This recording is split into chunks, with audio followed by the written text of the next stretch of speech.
Dans un quartier populaire de Dakar, Aminata, une femme d'une quarantaine d'années, tenait une petite boulangerie de fortune. Chaque matin, avant même que le soleil ne se lève, elle enfournait du pain, l'odeur réconfortante s'élevant dans l'air frais de l'aube.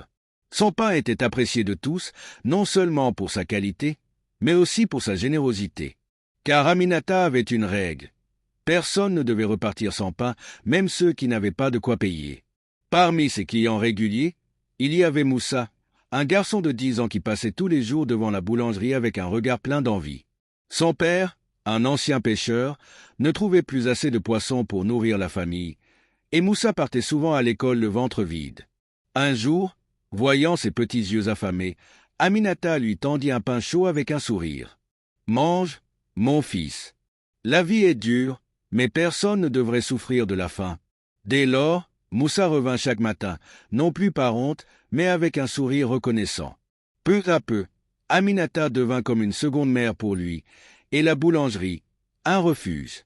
Elle lui apprit à pétrir la pâte, à surveiller la cuisson, et même à compter la monnaie. Les années passèrent. Un jour, une grande sécheresse frappa la ville, et Aminata peinait à trouver de la farine. Les habitants eux-mêmes avaient du mal à se nourrir.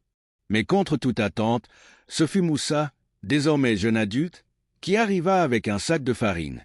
Il avait grandi, trouvé un emploi dans une coopérative agricole et n'avait jamais oublié celle qui lui avait tendu la main. Ce jour-là, ce ne fut pas seulement du pain qui fut partagé, mais une leçon de vie gravée dans les cœurs. La solidarité ne se mesure pas à ce que l'on possède, mais à ce que l'on donne.